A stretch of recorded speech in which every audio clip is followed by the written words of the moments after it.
So hello my dear students, my dear friends, कैसे हैं आप सभी लोग। उम्मीद करता हूँ आप सभी लोग बहुत अच्छे से होंगे, आपकी पढ़ाई अच्छे से चल रही होगी। तो गाइज आज हम अपनी पोइट्री स्टार्ट करने वाले हैं, पोइट्री नंबर 4 जो होने वाली है चाइल्डहुड, जिसको लिखने वाले हैं मार्कस नेटन। तो मार्कस नेटन इस कविता में बताना क्या चाहते हैं, इस पोइट्री में क्या वो दर्शाना चाहते हैं, क्या एक्सप्लेन करना चाहते हैं, तो अपने बचपन की कुछ यादें। और वो हर उस बिंदु को देखते हैं कि ऐसा कौन सा पॉइंट था, ऐसी कौन सी घटना थी, ऐसा कौन सा समय था जब मैंने अपने बचपन को खो दिया।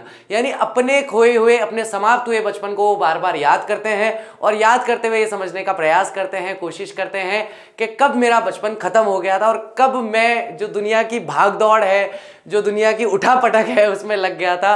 तो वो कौन सा क्षण था जिस क्षण में मैंने अपने बचपन को खो दिया।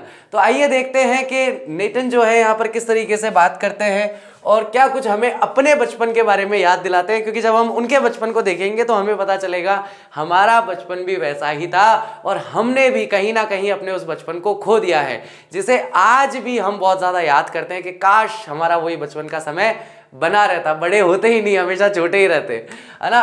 तो चलिए सबसे पहले सेंट्रल आइडिया के बारे में बात कर रहे हैं। इस पोएट्री का सेंट्रल आइडिया हमें क्या सजेस्ट करता है। इन दिस पोएम, इस कविता में, the poet thinks deeply, poet जो है वो विचार करता है, सोचता है बहुत ही गहराई से, ओवर द क्वेश्चन, एक ही प्रश्न पर वो विचार करता है, ऑफ हिज लॉस्ट चाइल्डहुड, उसका जो खोया हुआ बचपन है, उसका जो बचपन चला गया है, उसी के बारे में वो विचार करता है। Childhood is a stage of innocence, तो बचपन का जो समय होता है वो एक ऐसा हमारे जीवन का चरण होता है, हमारे जीवन का एक ऐसा भाग होता है जो इनोसेंस यानी कि मासूमियत से भरा हुआ होता है। इन विच, जिसमें द चाइल्ड बिलीव्स, बच्चा जो है विश्वास करता है, अदर्स, दूसरों पर, एंड लव्स, और प्यार करता है सभी लोगों से, अपने आसपास वालों से, अनकंडीशनली, बिना किसी शर्त के, बिना किसी कंडीशन के। आप एक छोटे बच्चे को देखो जो 2, 2.5, 3 साल का, 3.5 साल का हो, उसके एक चाटा मार दो ऐसा करना मत, एक एग्जांपल दे रहा हूं, चाटा मार दो और फिर खुद ही उसको विश्वास लो, अरे किसने मारा, किसने मारा। उसको आप प्यार से ऐसे अपने पास लाओगे, बोलेगा उसने मारा, उसने मारा, जबकि मारा आपने ही होता है। तो वहां पर जो बच्चे होते हैं वो बच्चे अपने आसपास वाले लोगों से, जो भी दूसरे लोग होते हैं उनसे अनकंडीशनल लव करता है, यानी ऐसा प्यार करता है जिस प्यार में कोई कंडीशन नहीं है, कोई शर्त नहीं होती। The poet has tried to identify some stages of his life, poet जो है यहाँ प्रयास करता है पहचानने का कुछ जो स्टेजेस हैं, यानी कि कुछ जो चरण थे, भाग थे उसके जीवन के, व्हेन हिज थॉट्स, जब उसके जितने भी विचार थे, एंड परसेप्शंस, और उसकी जितनी भी धारणाएं थी, धारणा मतलब जो भी हम मन में सोच समझ करके निश्चित करते हैं वो परसेप्शन बन जाता है, धारणा बन जाती है।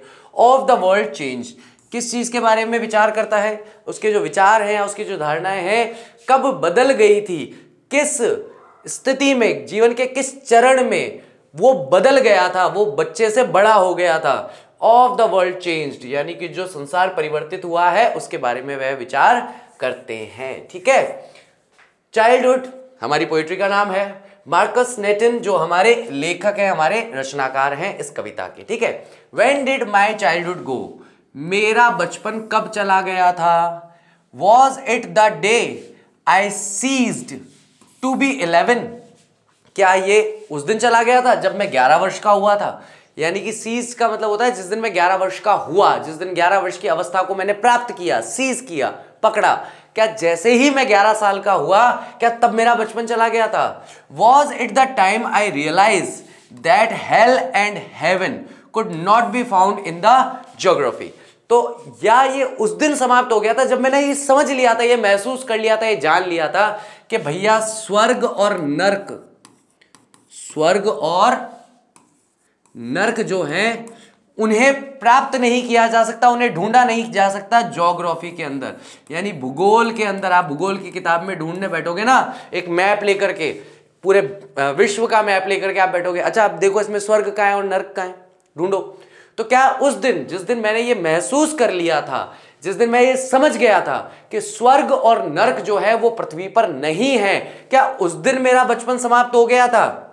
And therefore could not be was that the day, and therefore इसीलिए could not be was, वो वैसा नहीं हो सकता उस दिन पर। किस दिन पर, तो ये अपने आप को विश्वास भी दिला रहे हैं कि नहीं नहीं उस दिन मैंने अपना बचपन नहीं खोया था, और अपने आप से प्रश्न भी पूछ रहे हैं, क्या जब मैं 11 साल का हुआ था तब मैंने अपना बचपन खो दिया? या जिस दिन मुझे यह एहसास हुआ कि पृथ्वी पर स्वर्ग और नरक नहीं है, क्या उस दिन ऐसा हुआ था कि मैंने अपना बचपन खो दिया? नहीं नहीं, शायद उस दिन नहीं हुआ होगा, क्योंकि अब ये यहां पर खुद को ही कॉन्ट्राडिक्ट कर रहे हैं, मना कर रहे हैं, क्योंकि ये वास्तविकता में अभी भी खोजना चाह रहे हैं, जानना चाह रहे हैं, जीवन के दूसरे चरणों को स्पर्श करना चाह रहे हैं कि कब मैंने अपने बचपन को खोया। When did my childhood go? मेरा बचपन कब चला गया था? Was it the time I realized that adults were not all they seem to be? क्या मेरा बचपन उस दिन समाप्त हो गया था जिस दिन मैंने ये महसूस कर लिया था, ये जान लिया था या ये समझ लिया था कि बड़े जो हैं एडल्ट्स, यानी कि जितने भी घर में वयस्क लोग हैं, जितने भी बड़े लोग हैं, है ना, 18+ वाले, were not all they seem to be, वो वैसे नहीं है जैसे वो दिखते हैं, जैसे वो लगते हैं, जैसे वो प्रतीत होते हैं। वो दिखाते कुछ और है और अंदर से होते कुछ और है। क्या जिस दिन मैंने ये रियलाइज किया था, क्या उस दिन मेरा बचपन चला गया था? They talked of love and preached of love. वो बात करते हैं, यानी ये जो बड़े लोग हैं, एडल्ट लोग हैं, ये बहुत बात करते हैं प्यार के बारे में। प्रीच, प्रवचन देते हैं हमें कि भैया प्यार से रहना चाहिए, अच्छे से रहना चाहिए, एक दूसरे से स्नेह से बात करनी चाहिए, कोमलता से बात करनी चाहिए। और देखो तो सभी एक दूसरे पर चिल्लाते रहते हैं, है ना, एक वो वर्ड आता है ना, कुत्ते बिल्लियों की तरह लड़ते रहते हैं आपस में, ऐसा दुर्व्यवहार करते हैं एक दूसरे के साथ, जैसा कि भाई हमारे जीवन की या उस व्यक्ति के जीवन की सबसे बड़ी परेशानी बाकी के लोग। तो हमें तो, यानी बच्चों को तो सलाह देंगे, प्यार से बोलना चाहिए, धीरे से बोलना चाहिए, सम्मान से बोलना चाहिए, और खुद जो है ना प्यार से, ना धीरे, ना सम्मान से बात करते हैं, अपमानजनक तरीके से ही बात करते रहते हैं। तो क्या ये उस दिन हुआ था जिस दिन मैं ये समझ गया था कि बड़े लोग जो हैं ये बातें तो करते हैं प्यार की, प्रवचन तो देते हैं, प्रचार प्रसार तो करते हैं, अरे नहीं प्यार से रहना चाहिए, सौहार्द से रहना चाहिए, भाईचारे से रहना चाहिए, लेकिन स्वयं ऐसे नहीं है, बट डिड नॉट एक्ट, लेकिन वैसा कार्य करते नहीं है। So lovingly that was that the day, कि भाई उतने प्यार से, जितने प्यार से वो बात करने के लिए कहते हैं, जितने प्यार से वो प्रचार प्रसार करने के लिए कहते हैं या प्रवचन देते हैं प्यार के, उतने प्यार से वो खुद ही काम नहीं करते, वो खुद ही व्यवहार नहीं करते। वॉज दैट द डे, क्या वही वह दिन था जब मैंने अपना बचपन खो दिया? तो अभी तक हमें 3-4 पॉइंट मिल गए। पहला पॉइंट कौन सा है भैया, देख लो फटाफट से रिवाइज कर लो। क्या जब मैं 11 साल का हुआ था तब? पहला पॉइंट। दूसरा पॉइंट, क्या जब मुझे पता चला कि स्वर्ग और नरक जो है पृथ्वी पर नहीं है, क्या उस दिन मैंने अपना बचपन खो दिया था? दूसरा पॉइंट। तीसरा पॉइंट क्या मिला हमें यहां पर, क्या जब मैंने ये रियलाइज किया कि एडल्ट्स यानी कि बड़े लोग, वयस्क लोग वैसे नहीं है जैसा वो दिखावा करते हैं, क्या उस दिन हुआ था? क्योंकि वो बातें तो करते हैं प्यार की, वो प्रवचन तो देते हैं प्यार से, लेकिन स्वयं प्यार से व्यवहार करते नहीं है। क्या वो दिन था जब मैंने अपने बचपन को खो दिया था? When did my childhood go? अभी भी इसी प्रश्न पर वो अटके हुए हैं, इसी प्रश्न का उत्तर ढूंढने का, संभालने का प्रयास कर रहे हैं कि कब मेरा बचपन चला गया था। Was it when I found my mind was really mine? क्या ये उस दिन हुआ था जब मैंने पाया कि मेरा मस्तिष्क यानी कि मेरा दिमाग या मेरी बुद्धि मेरी ही है, to use whichever way I choose, जिसे मैं जैसे चाहूं वैसे इस्तेमाल कर सकता हूं। देखो छोटे होते हैं ना हम लोग, तो हमारा दिमाग तो हमारा होता ही है, नेचुरल सी बात है, लेकिन हम अपने दिमाग का इस्तेमाल नहीं करते, जो जैसा बोलता है वैसा कर लेते हैं, क्योंकि हमें सिखाया ये जाता है, जो कहें वो करो, जैसे कहें वैसे करो, जब कहें तब करो। तो आपके पास अपनी बुद्धि तो है, लेकिन आप अपनी बुद्धि का प्रयोग नहीं कर पाते हो, क्योंकि आप दूसरे लोगों के वश में होते हो। कोई आपको कहता है खड़े हो जाओ, आप खड़े हो जाते हो। आप ये सोचते नहीं हो कि मुझे खड़े होने के लिए क्यों कहा, बैठ जाओ, वापस बैठ जाते हो। ये भी नहीं सोचते कि बैठने के लिए क्यों कहा। तो जैसा कह दिया जाता है वैसा आप कर लेते हो। तो क्या उस दिन मेरा बचपन चला गया था जब मुझे ये महसूस हुआ, जब मैंने ये पाया, है ना, फाउंड का मतलब क्या होता है, जब मैंने ये पाया, क्या पाया कि मेरा दिमाग वास्तविकता में मेरा है और मैं अपने दिमाग का इस्तेमाल जिस तरह से चाहूं उस तरह से मैं अपने दिमाग का इस्तेमाल कर सकता हूं। Which ever way I choose, जिस तरह से चाहूं, चूज करने का मतलब जैसा मैं चयन करूं उस चयन के अनुसार मैं अपने दिमाग का प्रयोग कर सकता हूं। प्रोड्यूसिंग थॉट्स, जब मेरा दिमाग प्रोड्यूस करने लगा, उत्पन्न करने लगा, उत्पादित करने लगा विचारों को, that were not those of other people, वो विचार जो वास्तविकता में दूसरे लोगों के नहीं थे, बट माई ओन, बल्कि मेरे खुद के थे, एंड माइन अलोन, और मेरे अकेले के ही थे, है ना। जैसा कि एक बहुत ही महान दार्शनिक ने क्या कहा है कि आप जो चाहते हैं आप उसे प्राप्त तो कर सकते हैं, लेकिन आप क्या चाहें ये आप चाह नहीं सकते है ना। तो ऐसा जब हम कहते हैं कि भाई हमारे दिमाग में जितने विचार हैं क्या वो वास्तविकता में हमारे हैं, क्या वो वास्तविकता में हमारे अपने हैं, या दूसरे लोगों ने उन विचारों को हमारे दिमाग में डाला है। जैसे कि छोटा सा उदाहरण देता हूं, हर विद्यार्थी चाहता है कि भाई हर विषय में मेरे 100 में से 100 मार्क्स आए। वास्तविकता में मुझे ये बताओ, क्या ये विचार आपका स्वयं का है? क्या आप स्वयं चाहते हो कि आपके 100 में से 100 आए, या आपके आसपास जितने लोग हैं, टीचर्स हैं, स्टूडेंट्स हैं, आपके साथी हैं, आपका परिवार है, आपके यार दोस्त हैं, यूट्यूब पर आने वाले टीचर्स हैं, मोटिवेशनल स्पीकर्स हैं, ये आपको बार बार एक ही बात बताते रहते हैं, 100 में से 100 का महत्व, बाकी किसी चीज का महत्व नहीं है। 100 में से 100 का महत्व है, बाकी किसी का महत्व नहीं है। अब आपके दिमाग में ये बात घर कर गई कि भाई 100 में से 100 का ही महत्व है, बाकी किसी चीज का महत्व है ही नहीं जीवन में। अगर 90 आए तो कोई मतलब ही नहीं है, अगर 85 आए तो कोई मतलब ही नहीं है, अगर 95 आए तो कोई मतलब ही नहीं। क्या वास्तविकता में ये विचार आपका विचार है, या आपके आसपास जो लोग हैं उन्होंने आपको ये विचार दिया है और आप इस विचार को यथावत मान रहे हैं? दोनों में से वास्तविकता किस चीज में है? ठीक है, तो अब वो कहता है कि जब मेरे दिमाग ने ऐसे विचारों को उत्पन्न करना शुरू कर दिया जो कि दूसरे लोगों के द्वारा दिए गए विचार नहीं है, मेरे हैं, बट माई ओन, बल्कि मेरे खुद के हैं, एंड माइन अलोन, और मेरे अकेले के ही हैं, किसी और के द्वारा दिए गए विचार वो नहीं है। वॉज दैट डे, क्या वही वह दिन था जब मैंने क्या किया था, कि जब मैंने अपना बचपन खो दिया था, या जब मेरा बचपन चला गया था। ठीक है गाइस, अगला स्ट्रेंजा क्या कहता है, where did my childhood go, अरे मेरा बचपन कहाँ चला गया। हर स्ट्रेंजा की शुरुआत में एक ही बात है, क्योंकि हर स्ट्रेंजा में जितनी भी पंक्तियां हैं सब में एक ही बात तलाशने की, ढूंढने की। हमारा जो कवि है वो कोशिश कर रहा है कि मेरा बचपन किस दिन समाप्त हो गया, किस दिन मेरा बचपन खत्म हो गया था। It went to some forgotten place, ये किसी भूले हुए स्थान पर चला गया। यानी कि where did my childhood go, मेरा बचपन कहाँ चला गया, किसी ऐसे स्थान पर चला गया जिस स्थान के बारे में मैं भूल चुका हूं। पहले मुझे याद था वो स्थान, लेकिन अब मैं उस स्थान के बारे में पूर्णतः भूल चुका हूं कि मेरा बचपन कहाँ चला गया। That's hidden in and infants face, वह जाकर के एक बच्चा कौन सा, नवजनित, एक नवजनित जो बच्चा है उसके चेहरे में चला गया है। तो मेरा बचपन कहाँ चला गया है, जो बच्चा अभी अभी पैदा हुआ है, इन्फेंट है, छोटा सा शिशु है, उसके चेहरे में चला गया है। दैट्स हिडन, पे वहां जाकर मेरा बचपन छुप गया है, क्योंकि हम तो बड़े हो गए, अब हमारा बचपन तो चला गया। अब बचपन किनका आएगा, अब जो छोटे बच्चे पैदा हुए हैं उनका बचपन अब शुरू हो रहा है, तो हमारा बचपन जाकर के उनके चेहरे में छिप गया है। दैट्स ऑल आई नो, यही है जो मैं अच्छी तरह से जानता हूं कि मेरा बचपन कहां चला गया। तो मेरा बचपन जाकर के छोटे नवजात शिशु के चेहरे में छुप गया है। ठीक है, वहां जाकर के हिडन हो गया है, ढक गया है या छुप गया है।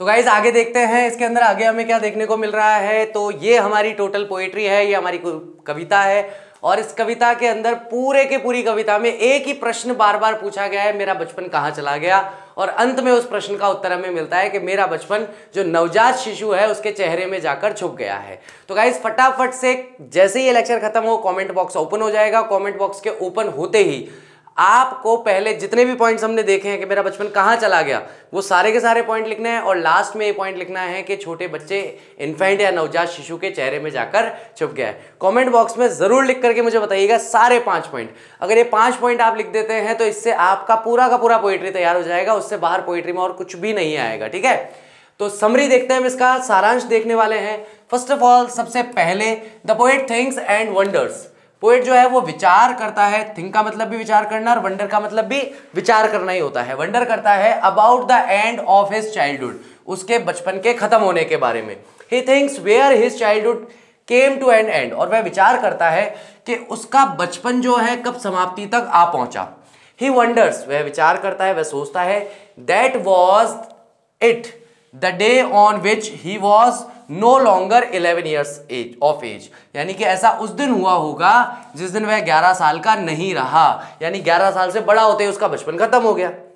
Another option could be the time when the author come to realise that hell and heaven didn't exist, या फिर ऐसा हो सकता है कि भाई उस दिन हुआ हो जिस दिन उसे ये महसूस हुआ हो, जिस दिन उसने ये समझा हो कि भैया हेल और हेवन वास्तविकता में होते नहीं हैं, डिडंट एग्जिस्ट, मतलब उनका कोई अस्तित्व नहीं है।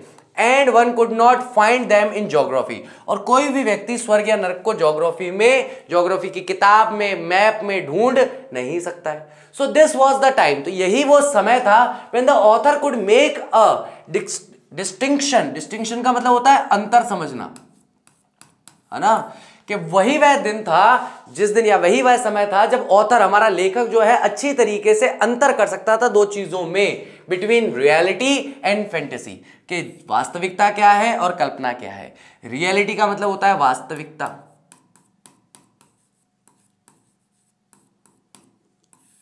और फैंटेसी का मतलब होता है कल्पना।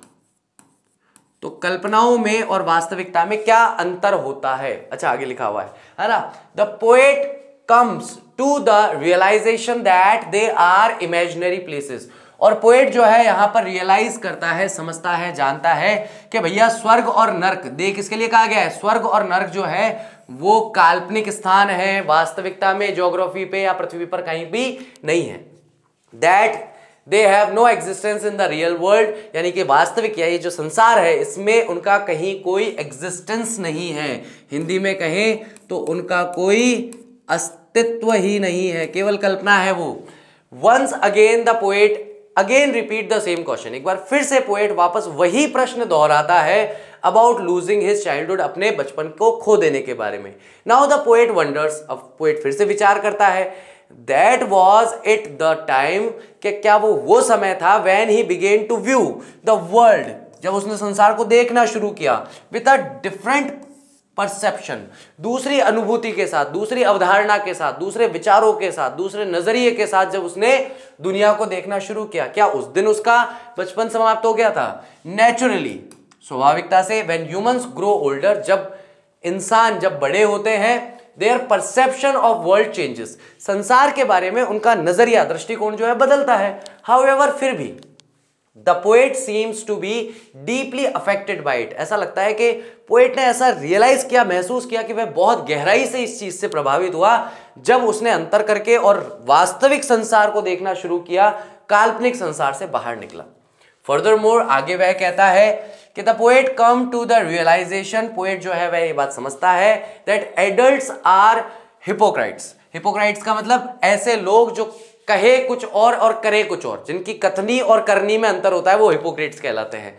वो सुना होगा ना आपने, हिपोक्रेसी की भी सीमा है, तो वो हिपोक्रेसी यही होती है कि कहते कुछ और है और करते कुछ और है। This is because the adults are not what they appear और सीम टू बी। ऐसा इसलिए है क्योंकि एडल्ट्स यानी हमारे बड़े लोग जो हैं वो वैसे नहीं हैं जैसे वे दिखाई देते हैं, जैसे वो अपीयर होते हैं या सीम होते हैं, जैसे वो प्रतीत होते हैं, लगते हैं, दिखते हैं, वास्तविकता में वैसे नहीं है। अकॉर्डिंग टू द ऑथर, यानी कि हमारे जो कवि हैं उनके अकॉर्डिंग, एडल्ट्स प्रीच, तो एडल्ट्स जो हैं वो प्रचार करते हैं या प्रवचन देते हैं अबाउट लव, प्रेम के बारे में, but their behaviour is not so loving, लेकिन उनका व्यवहार जो है, उनका बिहेवियर जो है वो बहुत ज्यादा प्यार से भरा हुआ नहीं है। So the author believes that a double face nature, तो एक दो मुंहा कहते हैं ना, जिसका दिखाने का मुंह कुछ और है और वास्तविकता में उसका स्वभाव कुछ और है, तो ऐसा दो मुंहा प्राणी वो इंसानों को मानते हैं, इज डिस्प्लेड, ऐसा दर्शाया गया है बाय द एडल्ट्स के द्वारा। So was this the time, क्या यही वो समय था जब उनका बचपन चला गया था? मूविंग ऑन, आगे बढ़ते हुए वो कहते हैं, द पोएट डिलिबरेट्स, यानी कि जानबूझकर, on the same question regarding the loss of his childhood, वापस से जानबूझकर बात करता है अपने बचपन के खो जाने के बारे में। फर्दर मोर, आगे क्या कहता है? द ऑथर आस्क हिमसेल्फ, वह अपने आप से पूछता है अबाउट वेरियस पॉसिबिलिटीज, अलग अलग संभावनाओं के बारे में। मोर ओवर, उससे भी ज्यादा, the poet thinks about the day, poet उस दिन के बारे में विचार करता है, when he came to realisation that his mind was his own, कि उसका दिमाग उसका खुद का है, उसके दिमाग में जो विचार वो चाहे वो ला सकता है और अपने हिसाब से अपने दिमाग में विचार कर सकता है। उसे आवश्यकता नहीं है कि वह दूसरों के अनुसार ही सोचे या दूसरों के अनुसार कहे अनुसार ही व्यवहार करे।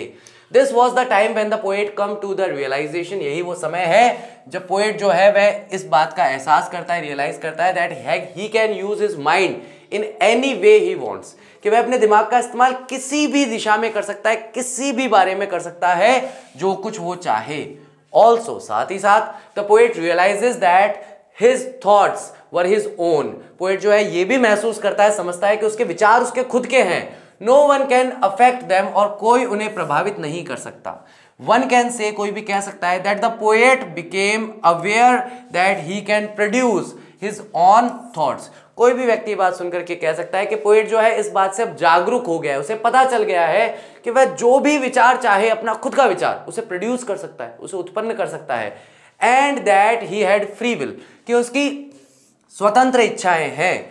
This was the time when the poet became aware of his own individuality, यही वो समय था जब पोएट जो है वो जागरूक हो जाता है, समझ जाता है कि भैया मैं खुद अपने आप में एक व्यक्ति हूं, निजता को समझने लगता है कि मैं खुद अपने आप में एक व्यक्ति हूं, मुझे दूसरों के हिसाब से चलने की, काम करने की आवश्यकता नहीं है। एंड पर्सनैलिटी, और अपने खुद के व्यक्तित्व को वो समझता है।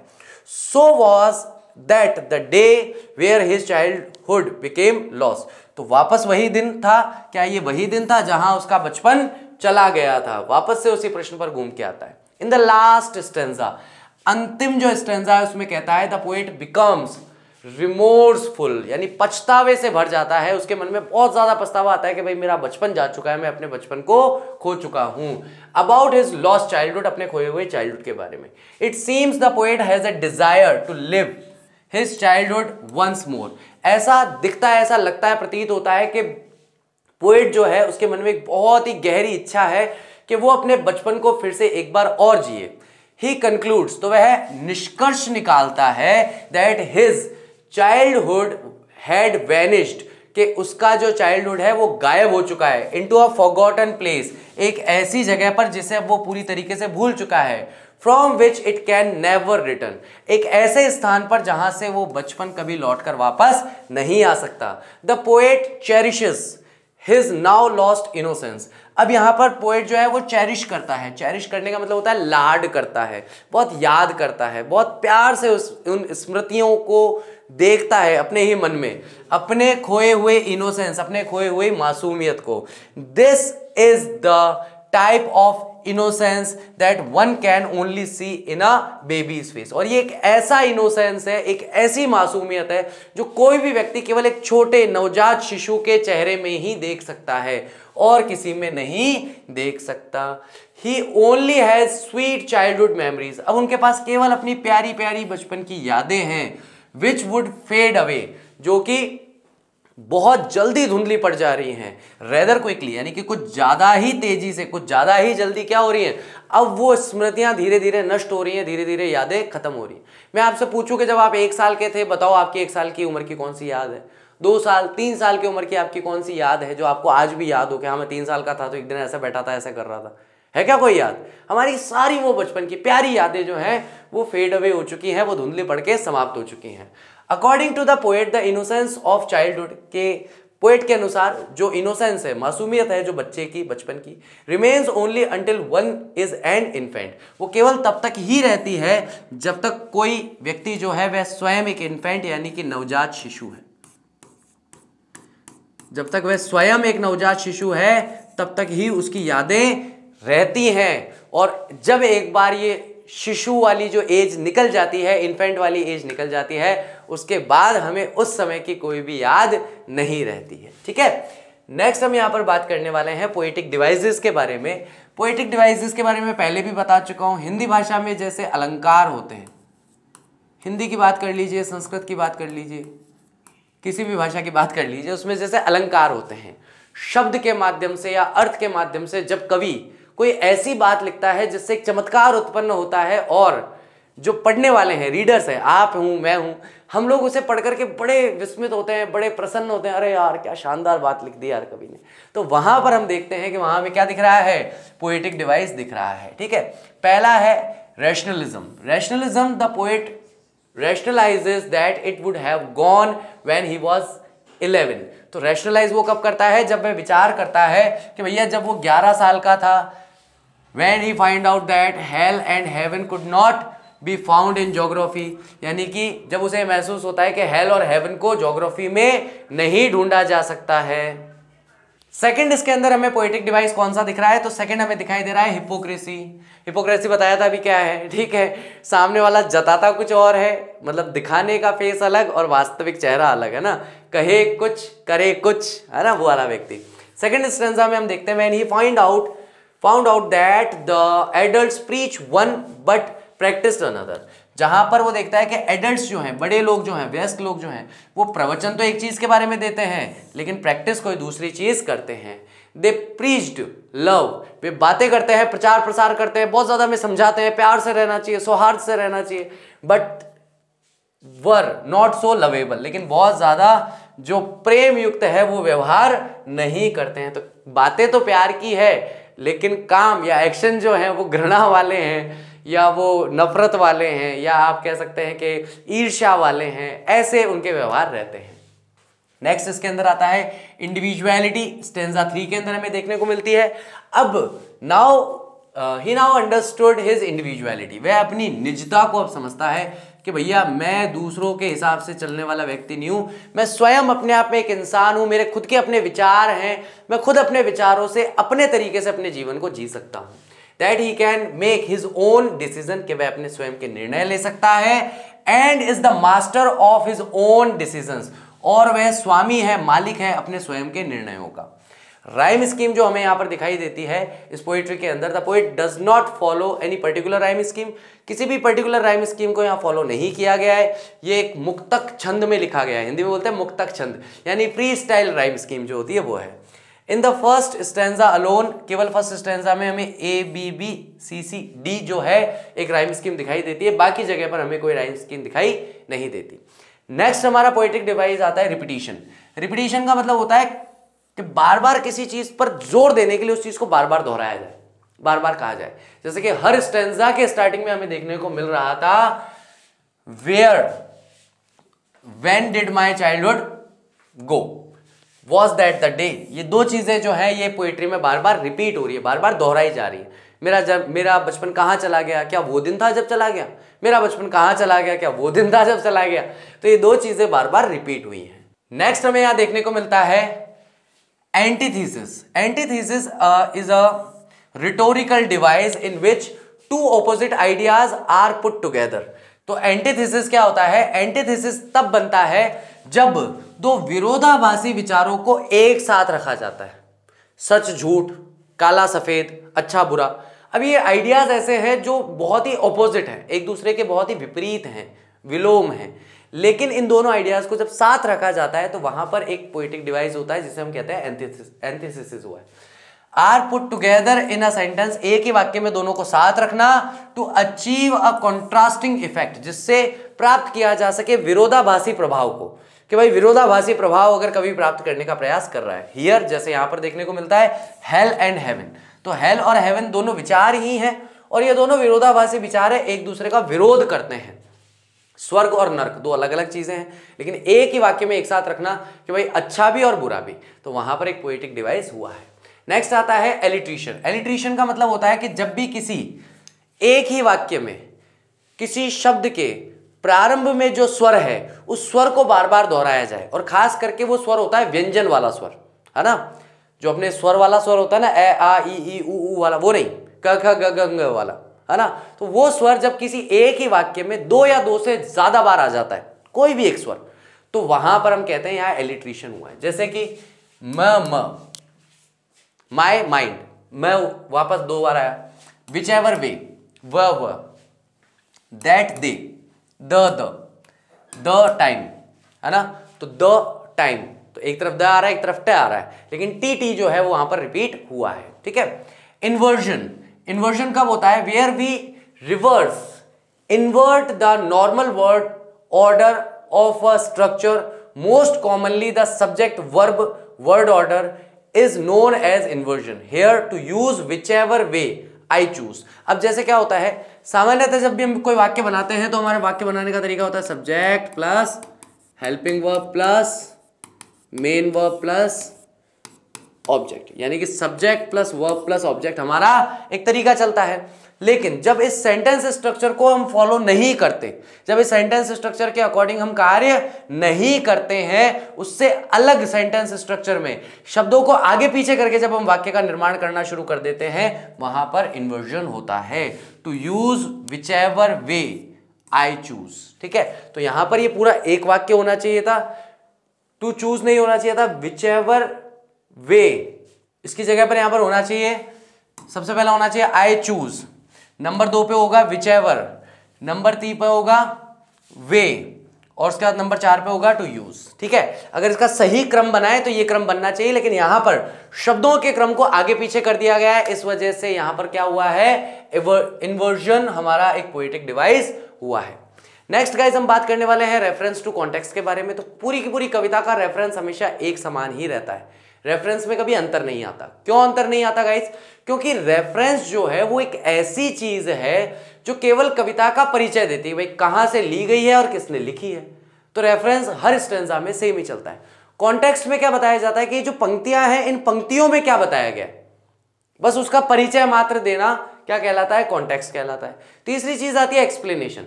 जो भी 4, 6 पंक्तियां, 8 पंक्तियां आपको दी गई है, उनकी जब आप व्याख्या करते हैं तो वो एक्सप्लेनेशन कहलाता है।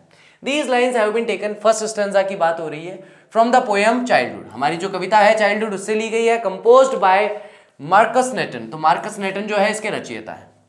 रेफरेंस सभी स्टेंजा में एक समान चलेगा। कॉन्टेक्स्ट क्या कहता है, the poet tries to find out when his childhood has been lost. Poet कवि यहां पर पता लगाने की कोशिश करता है कि कब उसका बचपन जो है चला गया था।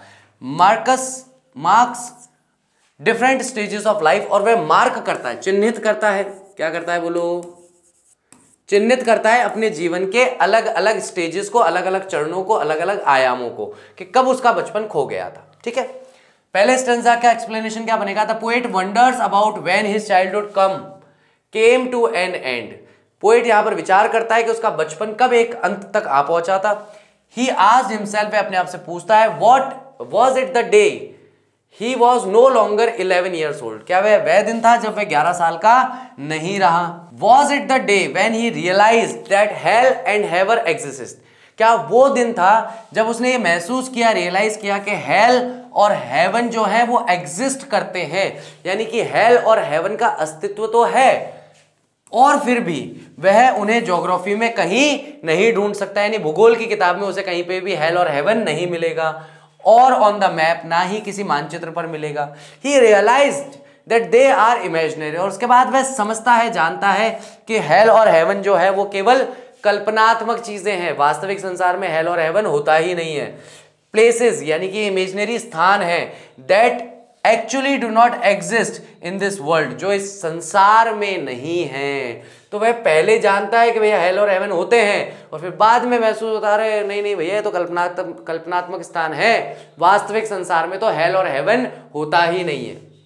अगला सेकंड स्टेंजा में क्या मिलता है रेफरेंस, ये लाइन जो है ली गई है हमारी पोएम जिसका नाम है चाइल्डहुड, और इसको लिखने वाले हैं मार्कस नेटन। कॉन्टेक्स्ट यानी कि इन पंक्तियों में क्या बताया गया सेकंड स्टेंजा में, the poet tries to find out when his childhood has been lost. Poet यहां पर प्रयास करता है खोजने का कि कब उसका चाइल्डहुड जो है वो खो गया था, and marks different stages of life, और वह मार्क करता है, चिन्हित करता है जीवन के अलग अलग जो चरण हैं उन्हें। अब फिर से 2 चरणों को करेगा सेकंड स्टेंजा में भी। The poet again repeats the same question. तो पोएट जो है यहां पर फिर से दोहराता है उसी प्रश्न को, about when did his childhood गो, कि उसका बचपन किस दिन चला गया था। ही वंडर्स अबाउट द डे, वह विचार करता है, सोचता है, समझता है उस दिन के बारे में, when he started seeing the world with a new perception, कि वह उस दिन को याद करता है कि कब उसने पहली बार इस पूरे संसार को एक नए नजरिए से, नए दृष्टिकोण से देखना शुरू किया था। दैट एडल्ट्स आर हिपोक्राइट्स, कि एडल्ट्स जो है, बड़े लोग जितने भी हैं उम्र में, वो सारे के सारे कैसे हैं, हिपोक्रेसी वाले हैं, and are not how they seem to be, और वो वैसे नहीं है वास्तविकता में जैसे वो दिखते हैं। The adults who talked of love, adults जो बात करते हैं प्यार की, प्रेम की, सौहार्द की, प्रवचन देते हैं, प्रचार प्रसार करते हैं प्रेम का, एंड यट फिर भी नेवर बिहेव्ड सो लवली, उसके बाद भी वह इतने प्यार से या प्रेम पूर्वक तरीके से व्यवहार नहीं करते हैं, उनके व्यवहार करने का तरीका सौहार्दपूर्ण नहीं होता।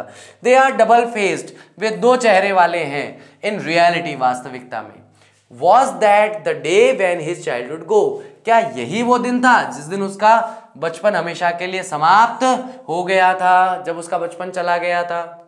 अगली पंक्तियों में क्या कहते हैं, these lines have been taken, ठीक है भैया, चाइल्डहुड नाम की पोइट्री से ली गई है, मार्कस नेटन जो है इसके रचयिता हैं। इन पंक्तियों में भी फाइंड आउट करने की वह प्रयास करेगा कि उसका बचपन जो है वह कब चला गया था, और मार्क करता है डिफरेंट स्टेजेस ऑफ लाइफ को, यानी कि जीवन के अलग अलग चरणों को। एक्सप्लेनेशन में हमें अगला स्टैंजा दिख रहा है, द पोएट डिलिब्रेट्स, विचार करता है, सोचता है, समझता है, ऑन द सेम क्वेश्चन, उसी प्रश्न के बारे में विचार करता है, about when he lost his childhood, कब उसने अपना बचपन खो दिया था। He asked himself about possibilities, और वह अपने आपसे कुछ संभावनाओं के बारे में पूछता है, खुद से कुछ संभावनाएं पूछता है, अपने मन से खुद से ही सवाल पूछता रहता है। He wonders about the day he realized that his mind was his own, वह वंडर करता है, सोचता है उस दिन के बारे में जब उसने ये समझा था या जाना था कि उसका माइंड, उसका दिमाग उसका खुद का है, could use it the way he wants, और जिस तरह से वो चाहे उसी तरीके से उसे इस्तेमाल कर सकता है। When he realized, और जब वह ये महसूस करता है that he could produce his own thoughts, कि वह अपने खुद के विचारों का निर्माण कर सकता है, which were not bound by anyone, जो किसी भी अन्य व्यक्ति से बाउंडेड नहीं है, बंधे हुए नहीं है, बाधित नहीं है। कोई व्यक्ति आपको कह नहीं सकता ऐसा सोचो ऐसा मत सोचो, आपके विचार हैं, अपने मन में स्वतंत्र है, जो विचार करना है करो, जिस दिशा में करना है करो, जिस तरीके से करना है करो। When he sensed his own individuality, जब वह महसूस करता है अपने स्वयं की निजता को, and separate personality, और एक अलग व्यक्तित्व को जब वह महसूस करता है, was that the day he lost his childhood, क्या वह वही दिन था जब उसने अपने बचपन को खो दिया था। ये लाइंस जो है ली गई है चाइल्डहुड से, और मार्कस नेटन इसके रचयिता हैं, और इस स्टेंजा के अंदर वह मार्क करता है, चिन्हित करता है जीवन के अलग अलग चरणों को, ये ढूंढने के लिए कि उसका बचपन कब खो गया था। ठीक है, तो वो सेम चीज है जो पिछले 3 बार हम पढ़ चुके हैं। The poet remorses about his lost childhood, poet यहाँ पर बहुत ही रिमोर्स करता है। रिमोर्स करने का मतलब क्या हो गया, यहाँ पर बहुत ही पछतावा करता है अपने खोए हुए चाइल्डहुड का। ही कंक्लूड्स, और वह निष्कर्ष निकालता है that his childhood had gone to some forgotten place, कि किसी ऐसे स्थान पर चला गया है उसका बचपन जिस स्थान को वह भूल चुका है, which will never come back, जो कभी लौटकर वापस नहीं आएगा। ही चेरिश्ड हिज इनोसेंस, वह बहुत ही चेरिश करता है, बहुत ही अच्छे से प्यार करता है अपनी उस इनोसेंस को, मासूमियत को, विच वैनिश्ड नाउ, वो मासूमियत जो पूरी तरीके से समाप्त हो चुकी है अब, and could be only seen in a baby's face, और उसे केवल एक छोटे बच्चे के चेहरे में ही देखा जा सकता है। He only has sweet memories of his childhood, उसके पास अब केवल अपने बचपन की प्यारी यादें ही बची है, which would soon fade away, जो जल्द ही बिल्कुल गायब हो जाएंगी, धुंधली तो हो ही गई हैं, अब पूरी तरीके से समाप्त हो जाएंगी। He also conveyed a message, वह एक संदेश भी देता है, that the innocence of childhood stays till the time one is an infant, कि भैया मासूमियत जो है बचपन की वो तभी तक रहती है जब कोई बच्चा एक इन्फेंट होता है, नवजात शिशु होता है, and that is all he knows, और इतना ही है जो वह जानता है। वह कहता है मुझे बस इतना ही पता है, मैं इतना ही जानता हूं, इसके आगे मैं और कुछ नहीं जानता, मुझे और कुछ पता नहीं है। ठीक है गाइस, तो आज हम लोगों ने इस पोइट्री को अच्छी तरीके से समझा, इसके सारे के सारे जो इंपॉर्टेंट पॉइंट्स हैं उनको हम लोगों ने डिस्कस किया है। आप लोगों को होमवर्क में क्या करना है, जो कमेंट बॉक्स है उस कमेंट बॉक्स में आप लोगों को जो भी स्टेजेस इसने बताए हैं, जो भी स्टेजेस बताए गए हैं इस कविता के अंदर वो, और लास्ट में जो कंक्लूजन बताया है उसको आप हिंदी या इंग्लिश में लिख सकते हैं। ठीक है, मैं पर्सनली ये चाहता हूं कि आप प्लीज उसे इंग्लिश में लिखिए, हिंदी में मत लिखिए। मेरी इच्छा तो ये है, टूटी फूटी लिखिए, सही गलत लिखिए, कोई फर्क नहीं पड़ता, जैसी जितनी आपको आती है उतनी भाषा में वैसे ही आप इसे लिख दीजिए। तो उम्मीद करता हूं आज का लेक्चर आप लोगों ने एंजॉय किया होगा, आपको अच्छे से समझ में आया होगा। Thank you very much, I will see you soon in my next lecture. Till that take care of yourself, bye bye, I will see you soon, bye.